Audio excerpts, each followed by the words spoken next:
Good afternoon, everyone, and welcome to the Make It Smart Hub Retrofit webinar, delivered by the Construction Scotland Innovation Centre. Hello, my name is John McLennan, and I'm an Innovation Manager with the Construction Scotland Innovation Centre, based in Inverness, covering the Highlands and Islands and the north of Scotland.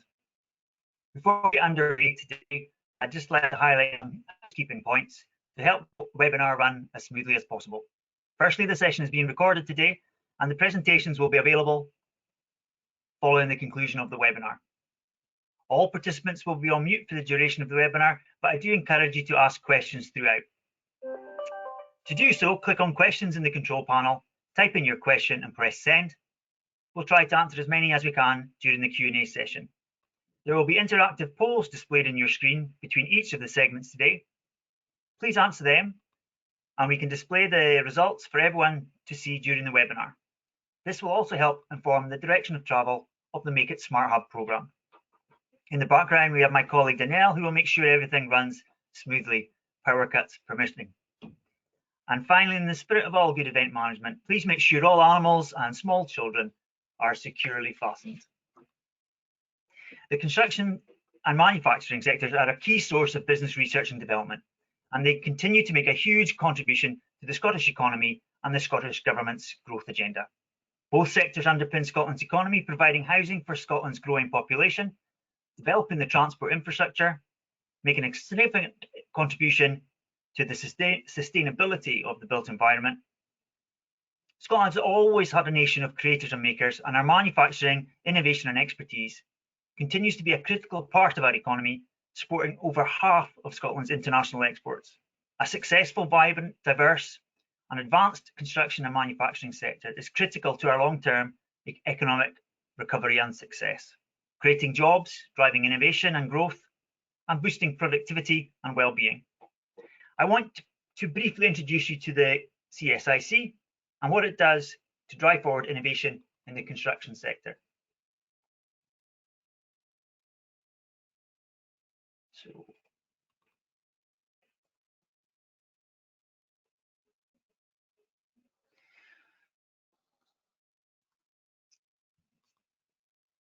The Construction Scotland Innovation Centre is a beacon of innovation for the built environment. We are responsible for ensuring the sector changes to be more sustainable, relevant to society's changing needs, and has the best economic outlook. We are one of 7 innovation centres in Scotland.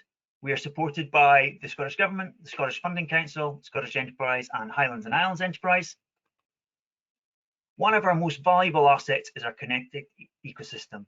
We link together industry, academia and the public sector to drive forward innovation. What we have done to date, I won't read out all of these, but just pick out a couple of key ones. 355 projects supported, 233 new products to market, 66 master's students, and the others. Supporting the built environment to achieve net zero carbon through innovation is our driving force.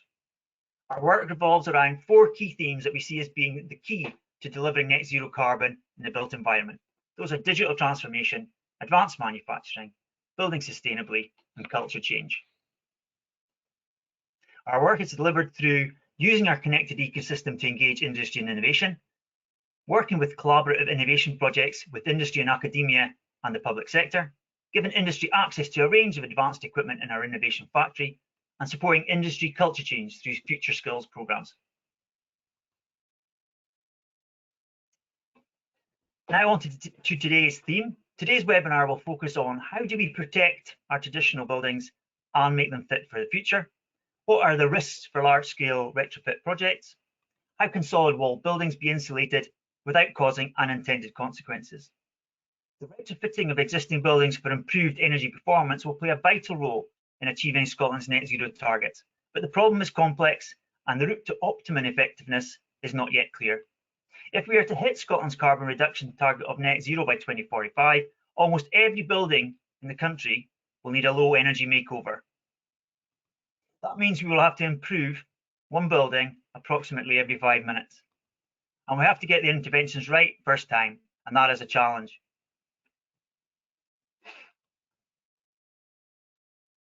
The potential for reductions in carbon emissions in the built environment is considerable. However, unlocking the potential presents a multifaceted and intrinsically difficult problem. Not only is the building stock extremely diverse, but ownership is equally diverse and complex. Addressing energy efficiency is fast becoming one of the most pressing issues for older, traditionally constructed buildings. However, retaining character and significance can be at odds with achieving improved thermal efficiency. And there is increasing evidence highlighting not only the benefits, but also the risks of different technical solutions. Addressing the technical, legal, economic, and social issues will require considerable effort from all of society. Upgrading traditional fabric is notoriously complex and costly, particularly where planning restrictions apply. And a holistic understanding of buildings, upgrade measures, and occupant behaviour is required before modern materials are applied to older structures. Here recently, from an article in the Weekend Press, recently 8 concrete and granite blocks, some rising to 19 stories, in Aberdeen city centre Gallowgate area have recently been given listed status. And whilst I don't offer an opinion on modernist new brutalism style, it is the practical aspects of listing that is the challenge. A listed property has enormous challenges of basic things like window replacement and other measures to ensure the flats are warm and energy efficient. Picture on the left is the Red Row flats in Glasgow, built in the 1960s, demolished in 2015. And conversely, some of us will remember the sentimentality surrounding the demolition of 5 multi-stories at the time of the Glasgow Commonwealth Games. No fanfare, but rather these should be brought down with sympathy. Another example is Silverburn House in Aberdeen. Some of us will remember that Silverburn House in the Bridge of Dawn area, built in the mid-1980s, and despite millions spent on refurb, the fabric of the building in the last 10 years was demolished in 2019. And thanks to Best Viewed from Above aerial photography for allowing me to share these pictures. It's also the challenges lie with historic buildings too. Here, Inverness Castle, with its bifurcated staircases to be repurposed once again after centuries of being built, rebuilt, retrofitted, and repurposed, soon to be a new multi-purpose venue. And thanks to LDN Architects for these photographs. Industrial buildings, here shown as the former Michelin Tire Factory in Dundee, rebranded recently as the Michelin Science and Innovation Park. There is some 85,000 square feet of its time quality space. That is a huge challenge. Some key stats just to emphasize the challenge. The UK must reduce its CO2 emissions by 80% by 2050 against a 99 baseline. Over a quarter of the current emissions are attributed to the 26 million homes in the UK. In Scotland, we have a net zero target by 2045. We have 2.3 million dwellings in Scotland. 23% of these are pre-1919 tenement flats. 70% of domestic buildings in use today will still be in use by 2045, and 40% of those were built pre-1945. 55% of non-domestic stock was completed pre-1939, and 80% would be rated below C Energy Performance Certificate. Just to highlight the challenge for Scotland, 2.3 million homes, 700,000 solid wall homes, 500,000 high-rise dwellings, 300,000 off the gas grid, which is a critical figure for the rural area, and 700,000 difficult to treat homes.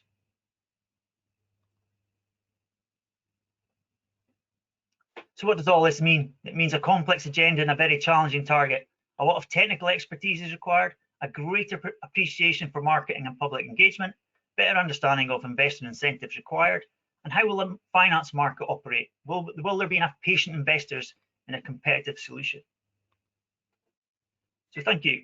On to the main speakers. In this webinar, you will hear from experts in their field about the current issues, solutions, emerging best practice, and how to achieve responsible retrofit, sustainable, low energy traditional buildings with retained character, minimal risk to buildings and occupants, and benefits for all.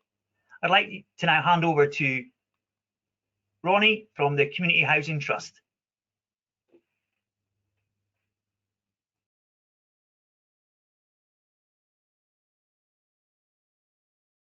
Thanks, John. Hopefully you can see my screen. I'm just, yeah, okay. Hopefully you can see my screen now. Thanks for asking us along. Delighted to come and tell you about the project we're proposing in Glendale. It's a Borrowdale School Housing Project. A little bit about Communities Housing Trust first. We're, as the name would suggest, we're a community-based social enterprise, and community is an important part in the name. We're about finding solutions, and we've been developing a wide range of models, both finance and tenure models over recent years, to try and widen the scope for affordable housing in communities. And our main focus is definitely on delivery, making sure that communities get what they need, whether that's housing or additional benefits.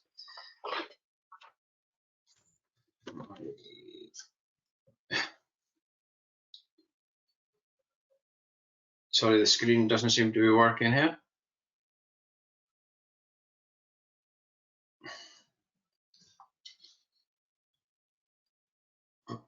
My slide's not moving there, Danielle, for some reason. So if you either try doing it with your keyboard, or if you hover down at the bottom left, it should give you the arrows to move it forward. It's not working off the keyboard.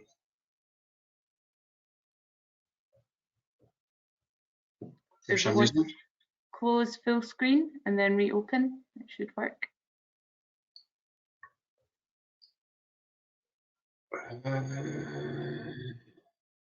How do you close full screen? Sorry about this, folks. If not, I can share it for you if that's easier. If you could, yeah, that would be great. Okay.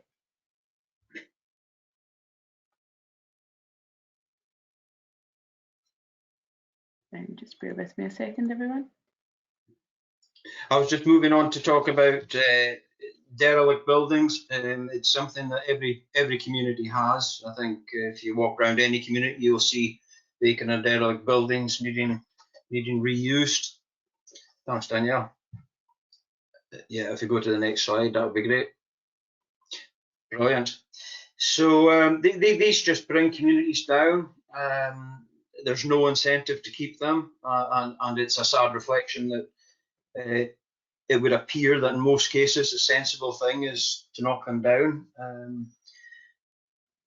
Glendale Trust, in the slide you'll see next, tried many different options to reuse and repurpose the buildings they have, and unfortunately they weren't able to, so they've passed the baton on to CHT now, and we're driving a project forward. You'll see on the slide at the moment there, we've asked the question, how do we know? Well, we've done it. That's two examples where we've renovated community-owned buildings. We found them challenging, we found them high risk, and we're really saying that things should be easier. We need to work across all elements of projects to make it easier. What we want to do from our current proposal on Glendale is to deliver housing options. At the same time, we want to learn and monitor the process that we've gone through. And then we want to report on that process and make recommendations on improvements. If you could go to the next slide. Danielle, thank you. Joe Gribbins running this project on behalf of the team here, and he set up an advisory panel with key stakeholders. So that's going to be moving things forward now quite quickly. We've got an architect appointed to be driving things, but the main aims of the project are obviously help communities deliver, be more sustainable, both from a housing and perspective, but also from economic as well. We're wanting to look at the fiscal elements that are making renovations and conversions more difficult. Technical, are the regulations relevant and appropriate for the areas that we're working in? wide range of different policy issues, a lot of them conflicting and maybe not as joined up as they could be.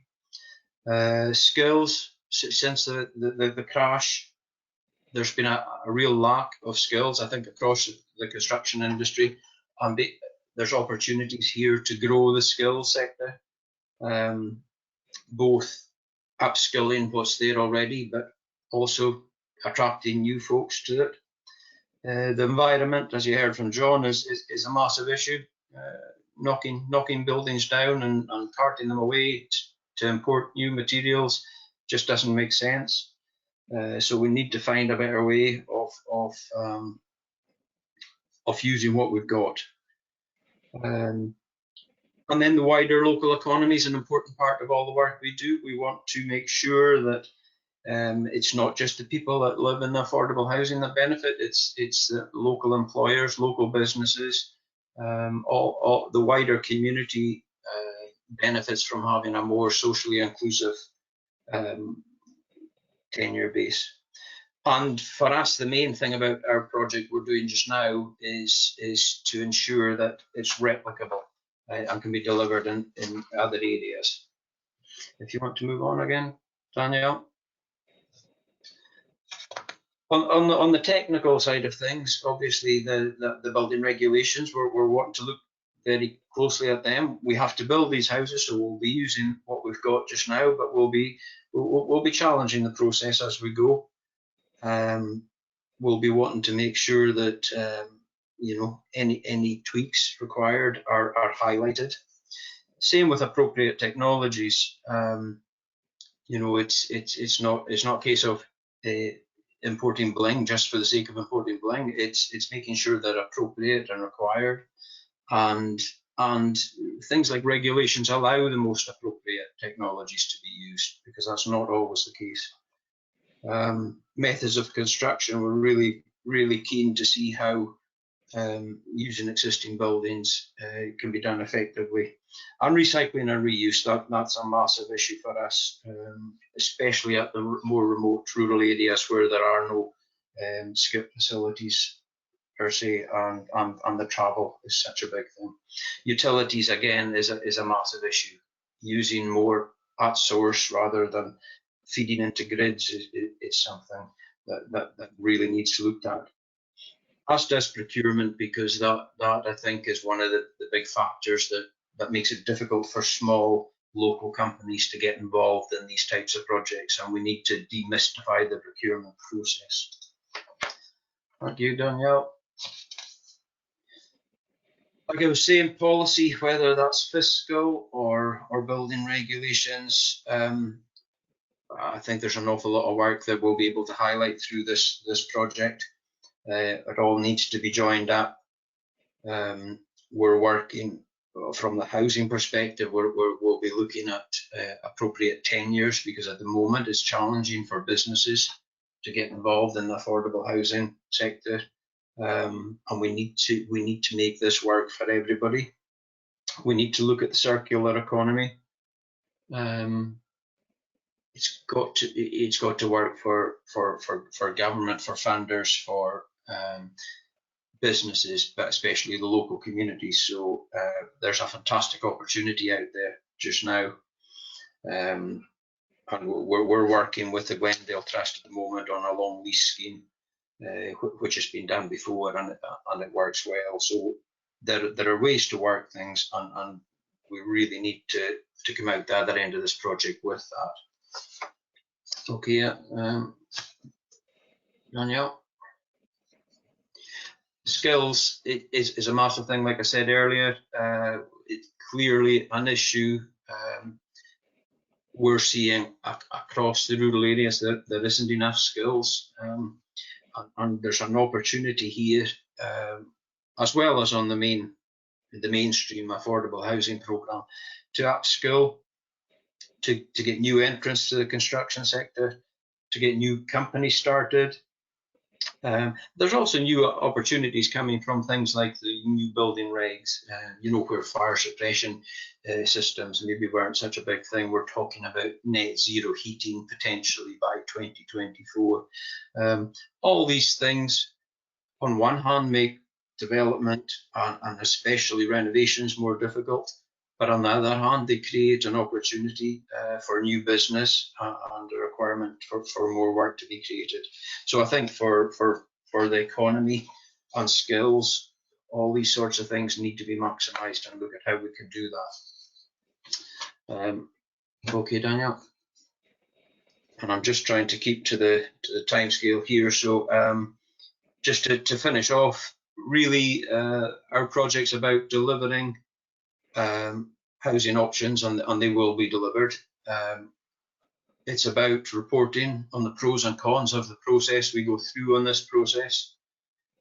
And the main thing for us is having a robust report at the end of the project, which is making recommendations for improvements across all the different sectors we're looking at. And that's it. Thank you.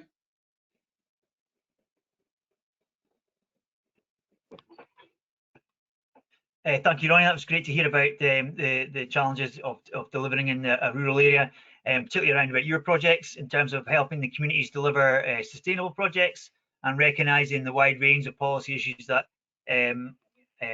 that affect the delivery of the projects. Also recognising the importance of the circular economy and better use of what we already have, and the opportunity through a skills programme to attract new entrants to the market.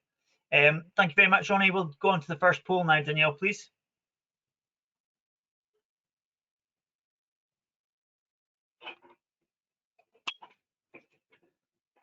So the first poll, what do you believe is the main barrier to retrofitting homes?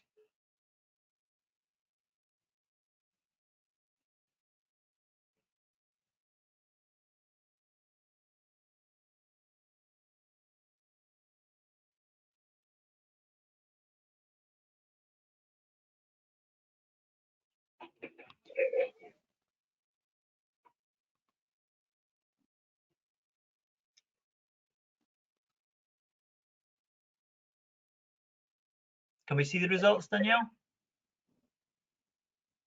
There we go. So by a fair majority, the delegates believe that the main barrier to retrofitting homes is no one size fits all. Thank you.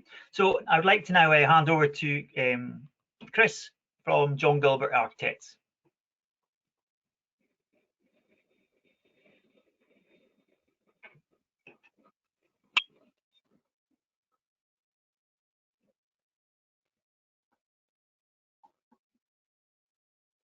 Chris, if you could just turn on your camera and unmute, please.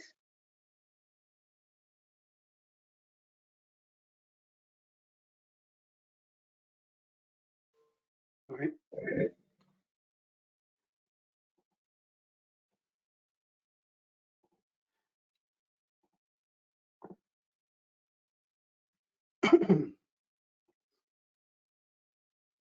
So are you seeing that now?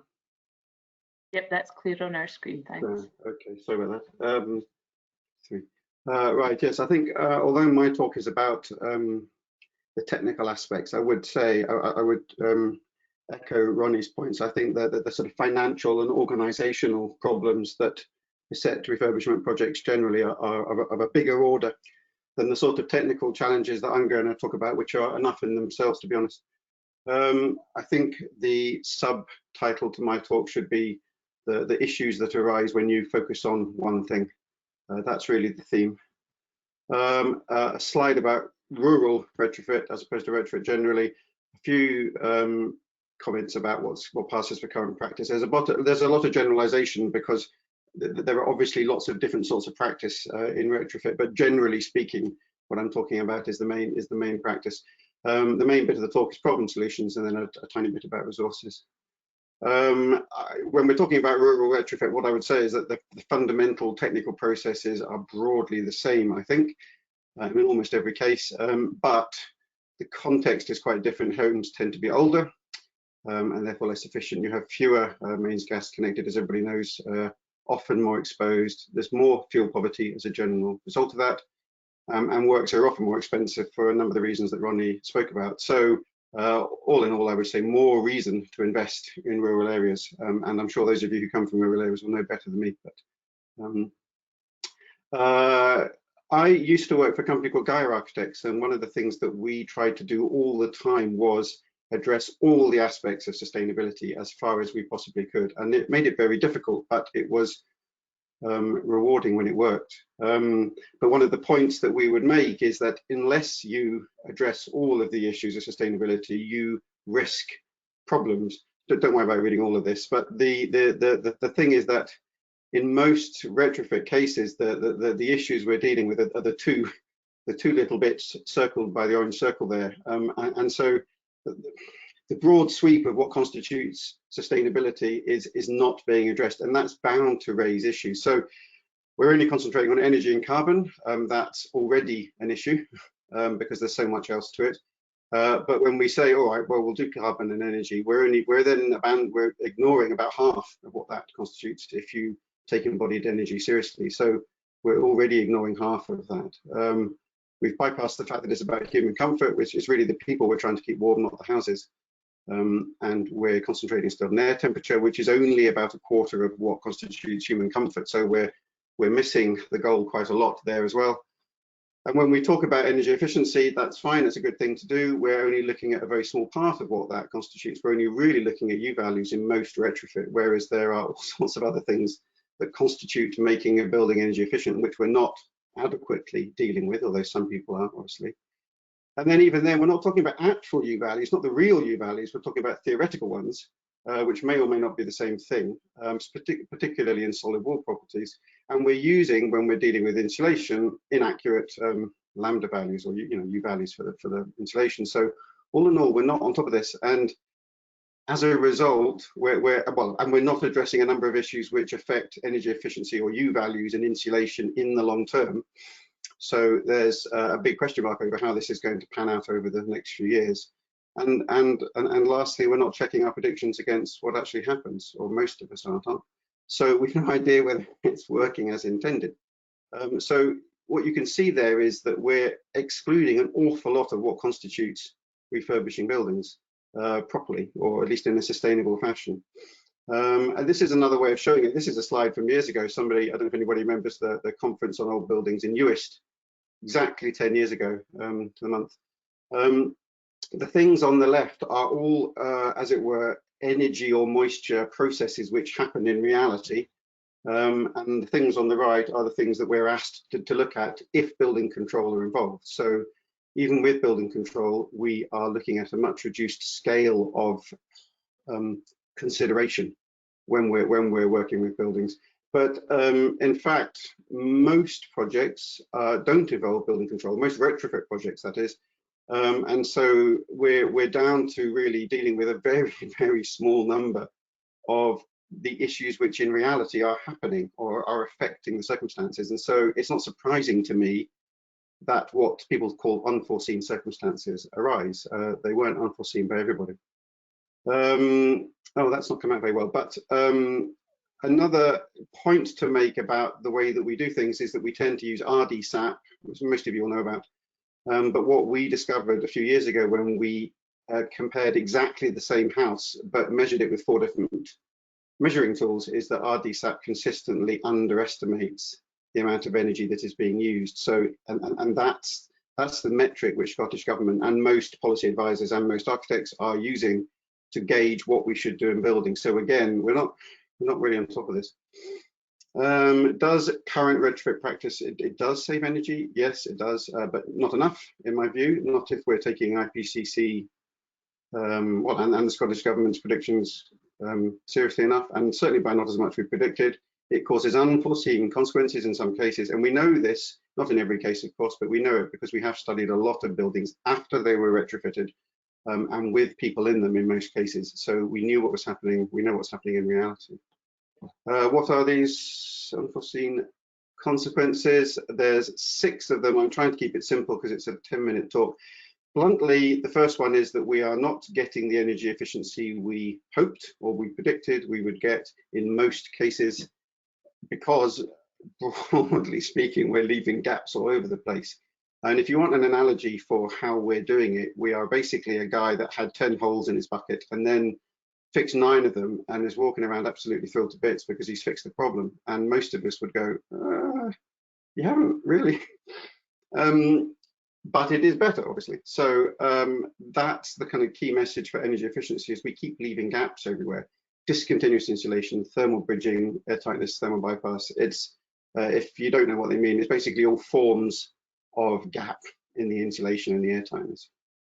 We need to design things better, and we need to inspect site works better, but it does obviously come with some additional cost. Because, broadly speaking, we're not getting the energy efficiency we think we're going to get or we want, we don't get the comfort benefits that we thought. These are temperature, humidity, and CO2 levels in a retrofitted building.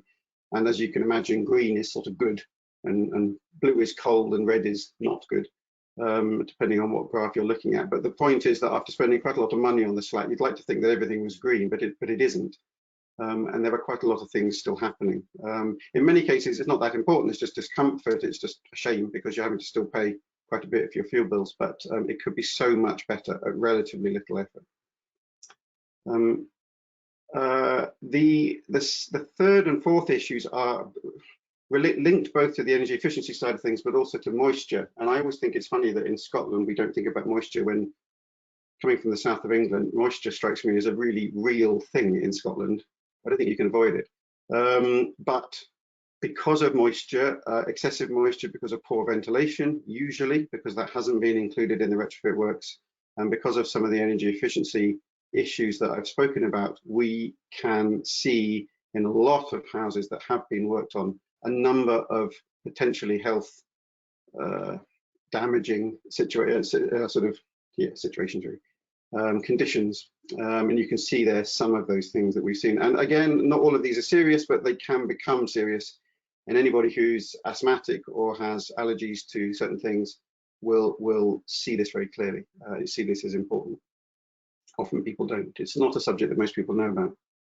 But the same moisture that contributes to causing problems in air and for people is also causing problems for the buildings themselves.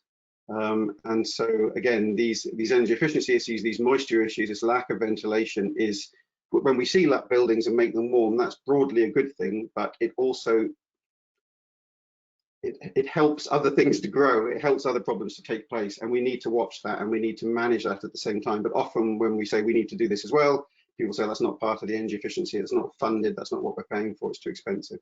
And we're in effect defraying costs to some point in the future, which just, to me, I can't stand that sort of thing. There's another thing which again is more subtle, and it's not always the case.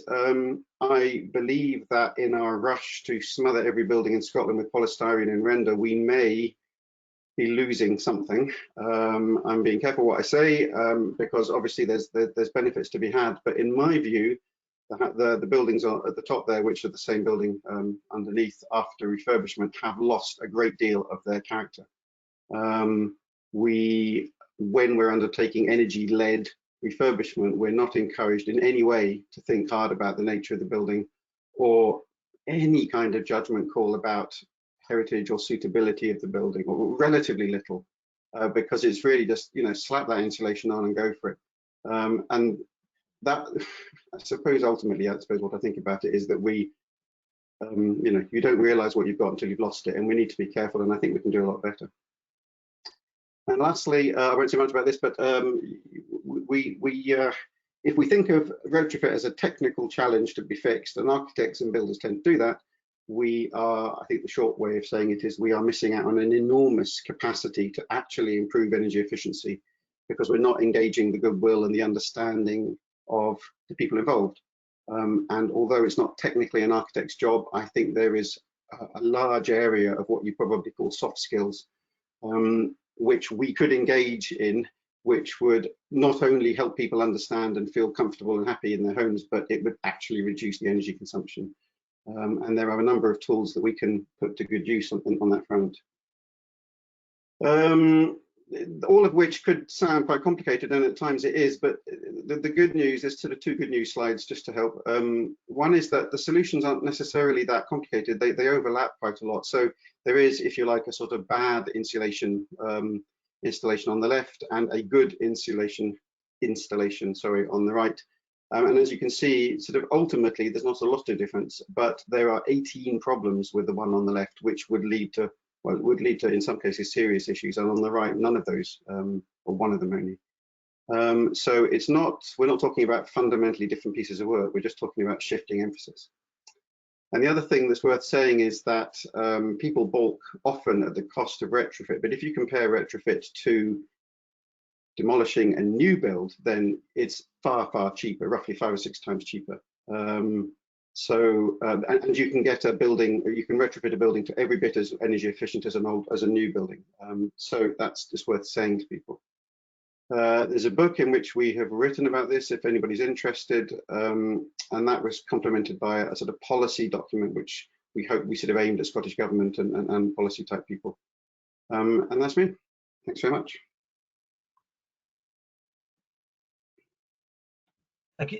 Thank you, Chris.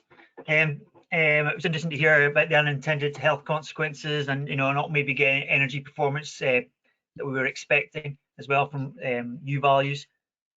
Danielle, can we have the second poll, please? Which do you believe would accelerate retrofit?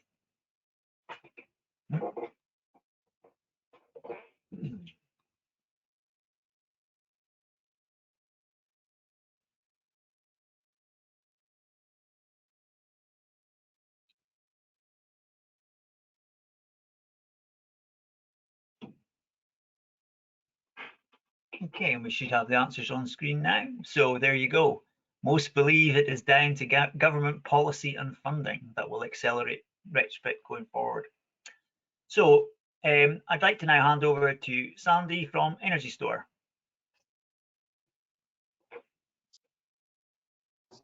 Hi, John. Thanks very much. Just share my screen just now. That should hopefully be okay. Thanks, John. Just to follow on from some stuff that Chris was saying, I think I agree with a lot of the sentiment in there around a lot of the other factors that have to be taken into account whenever you're doing an install, and sometimes installation is not just enough.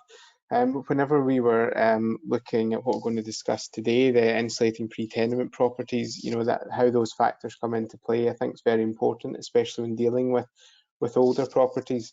So before I get stuck into that, I'll just give a quick introduction to who EnergyStore are. So we're an EPS bead insulation manufacturer. We're the UK's largest, with 5 factories located across the UK and Ireland.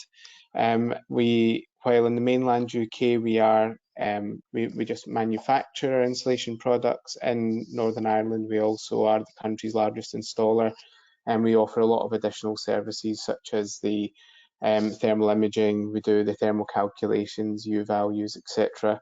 And while our predominant product is cavity wall insulation, we also manufacture other things such as flooring screeds. So just our core product, as I mentioned, was a cavity insulation, and part of the real kind of push that we do at EnergyStore is we're very keen to expand where applications that our product can be used, but also that the testing, etc., has been completed on those to allow them to not only be good thermal solutions, but also they offer a genuine real life benefit to the properties. And we've developed our super bead insulation to be suitable for masonry cavities, new build timber frame, party wall, and the one that we're discussing today with the help of the construction centre is the IWI for tenements, and we're the only bead installation that has a system available for tenements. So we'll just have a look at the project. So whenever we first developed the project for the solution that we were looking to do, we partnered with Construction Scotland Innovation Centre, Edinburgh Napier University, and with one of our install companies that we work with, Everwarm, to try and develop a solution to help thermally improve the tenement properties that are across Scotland. So as we all know, in a lot of the major cities and areas around Scotland, we have these types of properties which have been built pre-1919. They tend to be either sandstone, or we have granite up in Aberdeen in different areas, but the general makeup is quite is similar other than the stone used. but they do tend to be quite difficult properties to insulate, because while you might get some other newer properties which will have kind of cladding or EWI installed on the outside, most of these are not able to have that external. So it's really looking for something that's more internal insulation. And the way you would traditionally insulate these would often be with an IWI solution, which does take some space off the rooms.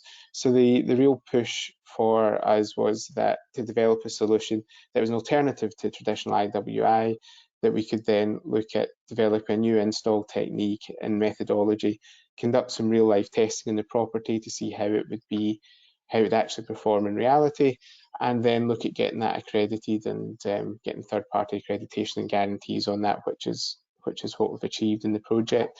So to just do an introduction how the project started, working with Napier University, we were kind of following on from initial trials that were completed by Historic Environment Scotland about the upgrade of pre-1919 properties, and looking at how we could potentially build on work that was already completed. So the diagram on the kind of right hand side gives a rough indication of kind of the traditional makeup you might see in traditional tenement property, where you've got a kind of rubble fill, then you've got your lath and plaster. And with our solution, really what we're doing is we are installing through the lath and plaster and filling the gap in the air gap behind the lath and plaster, and between that and the rubble fill, to give a kind of thermal layer right behind that and keeping that in place. There's benefits to not changing room size. It's a quick install, and it can offer real thermal improvements. Before the property is insulated and installed, the full property goes through a survey. It's not every property is suitable for it. It's one of a number of options that are available in the kind of IWI space for thermally upgrading these properties. But we would do a full survey on the property, test suitability before going ahead with any install. So during the pilot, we carried out we worked on the 10 properties in different areas across. So in combination with our partner Everwarm and Napier, we worked with Hillcrest, Williamsborough and Castle Rock. We were looking for different types of property, but with a similar makeup. So they varied from having the lath and plaster insulation, internal lining, to some of them had been renovated and had a timber stud placed up with the lath and plaster away, so there was still the void created. And what we worked is we looked at an install methodology of which we were able to fill this and improve the thermal performance of the building. So as I mentioned at the start, something that was really important to us was actually not just being able to develop the install methodology itself, but also to actually see the genuine impact that it had on the building and how it affected and had positive performance. So we conducted air permeability testing, in situ U value testing, condensation risk analysis, and we were doing pre and post testing to see how the building, what situation it was really in pre, and once we had the insulation in there and it settled, what sort of actual real life uplift or performance or any risks that it was identifying on the properties before we could then put this out into the market to get completed. So some of the testing results that we were completed, so depending on the building itself, and there was lots of different variation in the properties and different amounts of the property that could be insulated. So we got a bit of a variation, but pre-intervention, the U value results as tested on site by Napier University range from 1 to 1.4. And then the post-intervention reduced to between 0.45 and 0.6. So you were getting a mean improvement of 63% in the improvement of the performance of the wall thermally, and the largest improvement was 83%. The low at 37 was there was only a small portion of that property that was able to get uplifted. So I mean, one of the big things we see from this is when we're looking towards the SAP rating, we got between 5 to 8 points on average as an improvement from this insulation method, reducing energy reduction and saving £136 a year on the gas bill. Some properties were higher than that. That was just kind of the mean that was saved. And then we also did the air permeability testing, which we thought was important just to see the difference that was going to make. And we could see that it gave an improvement in the air tightness as well. Still, these are very drafty old buildings, but we did see an improvement in the ones where we could do it in all walls, less so when we only insulated one wall, but that was kind of to be expected. If there are any questions kind of on any of the more details required in the testing, we do have some reports that we can share on that as well. And the benefits of the solution kind of over and what we were really trying to achieve as a business to get is to develop a solution that was going to overcome many of the many of the problems that you would see trying to insulate a lot of these properties traditionally. Cost tends to be an issue particularly when upgrading these, because there is only really kind of internal wall as a solution. This is just an alternative one to that.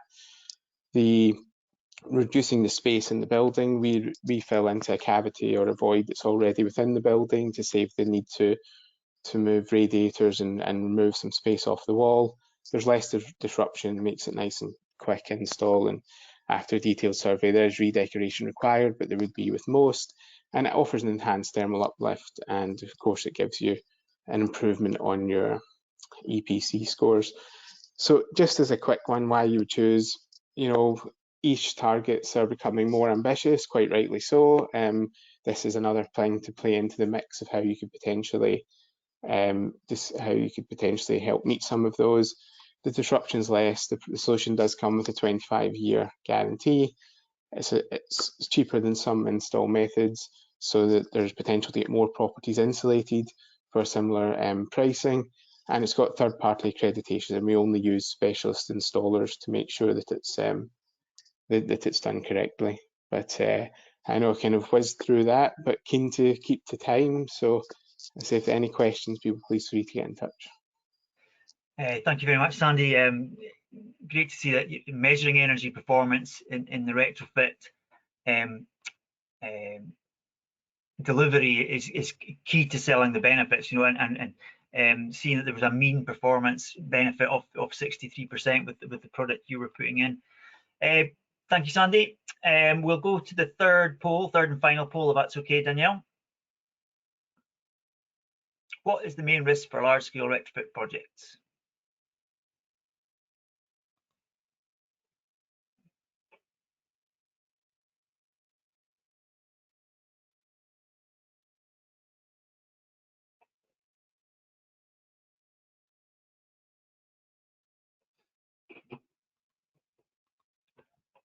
Okay, the answers are in.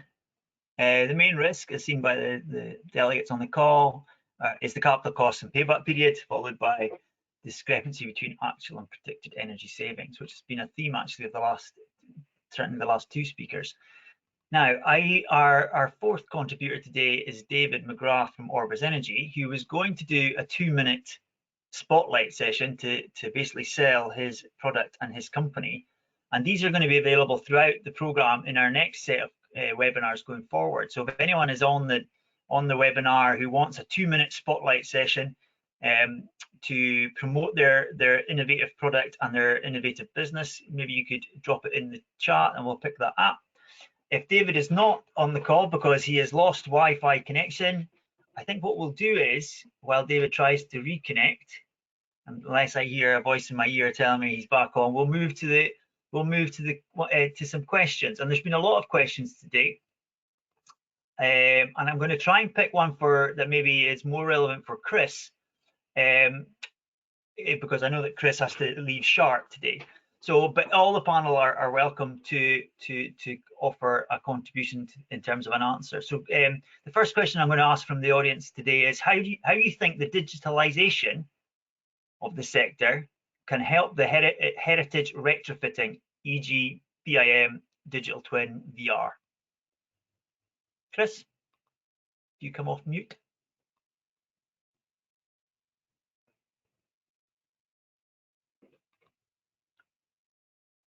You're not, you're still on mute, Chris.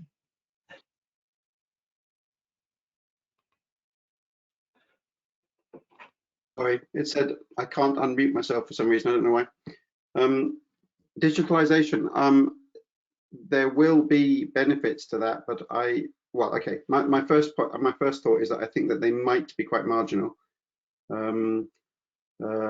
Digitalisation always sounds quite cool and modern, but I suspect that it's a small part of the overall effort that we need to do. But it will. I mean, we're working with people who digitally or do a sort of 3D model of the building before they cut the insulation, so it saves wastage, and that seems like a sensible thing to me. So you can, accurately model in 3D the building before you cut all the boards, and that's a good idea. But an equally good idea is what Sandy was talking about, where you just fill the void until the void's full, and then there's no wastage either. So there's lots of ways of getting around these problems. I'm not 100% sure about digitalization, but I think there will be some benefits, definitely. Sandy, I'm just wondering whether there's anything that EnergyStore uses from a recent kind of digitalization intervention. I mean, what we really use, I mean, all properties, that we install, we're boroscoping, quite a lot of the ones are using thermal imaging, and we're doing some work with university at the moment about doing some thermal imaging, some digitalization 3D imaging of cavities and things to determine, what the kind of fills in there. But I'm similar to Chris. I think there are some improvements that can be made, but it's difficult to see it making a massive step change at the moment, I think. Okay, thank you. Perhaps one for Ronnie here. Maybe are there any good funding sources available for renovation and retrofit in older buildings? At the moment, in the sector we work in, Housing Association grant can work on retrofit, as can the Rural and Island Housing Fund, but that is really to provide affordable housing. Obviously, some of that questions will be targeted at the market as well. I'm not aware so much of community funding incentives that'll help just market. That's probably Sandy's got some contacts on that side of things.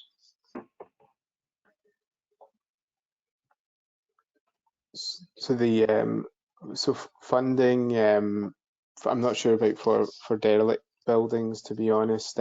Most of our network kind of deal with the kind of like eco funding and that sort of thing. We're determined on fuel poverty and the individuals in the house. I'm not sure about the funding for kind of derelict at the moment.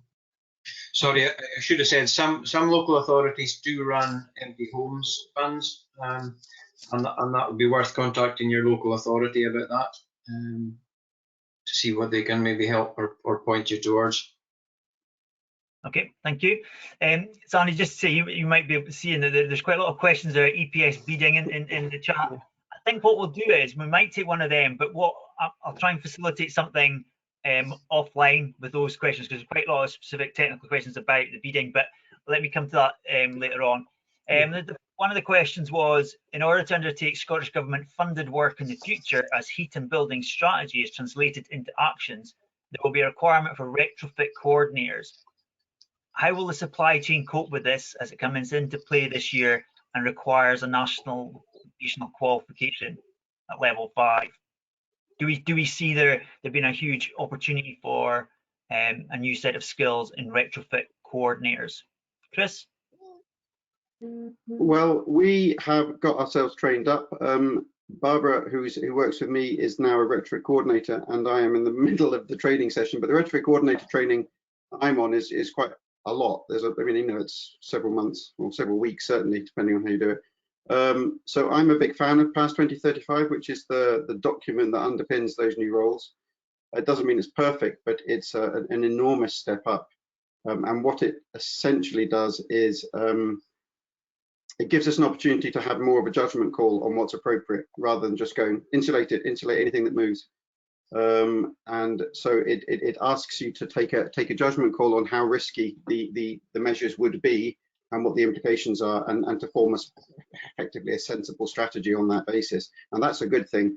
And it also pushes clients towards better relationships with occupants. It pushes them to more technical overview of projects, so it's not just the contractor telling them, oh, it's fine. So there's lots of benefits with PAS and the roles it creates. There are several roles. There's retrofit coordinators and advisors and assessors and all manner of people. But there is obviously a risk of costs going up, and I think that that's mostly a good thing because it'll get things done better. But equally, if your only issue is cost, then it's bad news, basically. Okay, so David, I believe you're back with us. Sorry about that, guys. I have a fibre cable goes past my house, and we have worse internet access in the city. Okay, so am I just able going to to quickly run through? I'm just going to have 30 seconds, David, just to collect your thoughts, and then we'll start. It is, as it suggests, a spotlight session, so it's 2 minutes, and there will be a clock on the countdown. But just the one other question before we go, just to address a point. The slide of the Aberdeen Gallowgate, I wasn't making a comment on whether the listing status is appropriate or not. It was just an example of something that had recently come up, and I do echo what Chris said in his comment, that you don't realise what you've lost until it's gone. And there is an important need to recognise that these are communities in the sky or some kind of urban street, and just to recognise that. So, David, are you ready for your spotlight? I'm not sure because it seems a very static. John, I think we've lost him again. So if we could just have one more question and then it's one more question. Thanks. Right. So I'll just the first one I can see here is how does the EPS bead injected behind the lath react with PVC cables, electric cables, where they come into contact with them? Do you get plasticizer migration, or is it dealt with somehow? I'm guessing this one's for you, Ronnie. No, sorry, Sandy, on you go. The cables go into conduit so that the bead doesn't come into direct contact with the cables, which keeps it away and kind of solves that issue. That answers that question then. So I think we've got time for one quick question about, there was one about heat pumps. What was it? Do we have a workable heat pump solution for Victorian Edwardian houses with radiators? Can we get the design flow temperatures up to an acceptable level? I don't know if anyone on the panel can offer an answer on that one. I've got, I don't know whether it's worth me just quickly before I disappear. The thing about heat pumps is that the heat pumps are happiest when they're being asked to do as little as possible, so that you get the efficiencies that are claimed for them when they're doing as little as possible. So a airtight, well-insulated new build with underfloor heating, low flow and returns, that's what heat pumps like, and they work really, really well. If you ask them to go into a building like a Victorian house with high ceilings and radiators which need to flow at high temperatures, and it's drafty and it's constantly losing heat, then heat pumps will be not particularly effective, or certainly less effective than they were claimed to be. So it's as usual with these things. It's not the thing, it's the context within which the thing operates. Is kind of the key issue. But fundamentally, heat pumps are a good thing, but they do need to be happy. They do need to be in a good place. Okay, thank you very much. So that concludes the questions for today. I'd just like to